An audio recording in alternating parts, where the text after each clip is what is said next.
ભુજના લાલન કોલેજ ખાતે આર્મીમાં ભરતી થવા માટે કચ્છ અને સૌરાષ્ટ્રના યુવાનો ઉમટ્યા। હાલ ભારત અને પાકિસ્તાન વચ્ચે ચાલતી તંગદિલીના માહોલમાં સરહદી કચ્છ જિલ્લાના મુખ્ય મથક ભુજ ખાતે આર્મીની ભરતી થઈ રહી છે। આ ભરતી મેળામાં મા ભૂમિની રક્ષા કરવા મોટી તાદાદમાં યુવાનો ઉમટી પડ્યા છે। 12 જિલ્લાઓને સાંકળતી આ ભરતી પ્રક્રિયા આગામી 10 દિવસ સુધી ચાલુ રહેશે।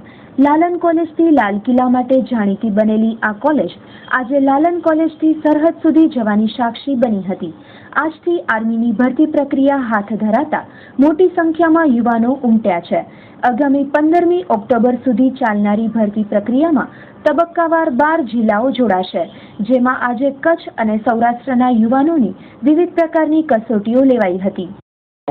નબીબી Thakar, deputy director, Rajkot division, અને આજે જે છે લશ્કરી ભરતી જો સૌરાષ્ટ્ર કચ્છ રીજનનો અહીંયા આગળ ભરતી મેળો ભુજમાં છે એમાં ખાસ કામગીરી માટે હવે સૌથી પહેલાં એ આંકડો આપતા પહેલાં હું એક આપને ટૂંકમાં જે લશ્કરી ભરતીની પ્રોસિજર જે છે એ પ્રોસિજર વિશે અવગત કરાવું, જેથી કરીને વિદ્યાર્થીઓને આ માહિતી મળી શકે કે લશ્કરમાં ભરતી થવા માટે વિદ્યાર્થીઓએ હવે ઓનલાઈન અરજી કરવાની થાય છે, અને આ ઓનલાઈન અરજી કર્યા પછી એ લોકોના જિલ્લા મુજબ કોલ લેટર્સ આપવામાં આવે છે, અને કોલ લેટર્સમાં એમને જે છે એ તારીખ નક્કી કરવી અને આપવામાં આવે છે। એ દિવસે એ લોકોએ વહેલી સવારે 4 વાગ્યાની આજુબાજુમાં અહીંયા આવવાની થાય, 4 વાગે હાજર થયા પછી એ લોકોની જે છે એ શારીરિક શિક્ષણ જે પરીક્ષાઓ જે છે દોડ વગેરે લેવામાં આવે છે, અને એ પછી એ લોકોને આર્મીની ફેઝમાં આગળ વધવાનું થાય છે।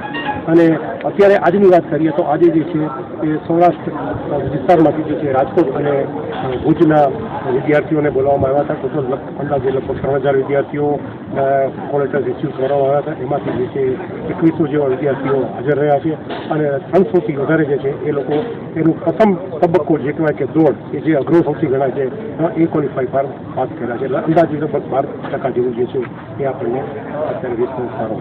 આજના સંદર્ભમાં વાત કરીએ તો દેશમાં યુવા શક્તિને સૌથી સારામાં સારી રોજગારીની તક મળી શકે, અને એ પણ જે લોકો વિદ્યાર્થીઓ જેની પાસે પૂરતું મેરિટ નથી પરંતુ શારીરિક ક્ષમતા છે, અને શારીરિક ક્ષમતાના આધારે અને પોતાના જે છે અભ્યાસક્રમના આધારે આ જે છે આર્મીમાં ભરતી થઈ શકે છે। અને આર્મીમાં ભરતી થવા માટે પ્રક્રિયા જે છે એટલી બધી ટ્રાન્સપેરન્ટ છે કે પારદર્શી છે કે એમાં કોઈ ફરિયાદને અવકાશ રહેતો નથી। આજ દિન સુધી જે છે અમારી પાસે કોઈ પણ રાજ્ય સરકાર પાસે આર્મી રિક્રુટમેન્ટમાં કોઈ વિદ્યાર્થીની અમને ફરિયાદ મળી નથી।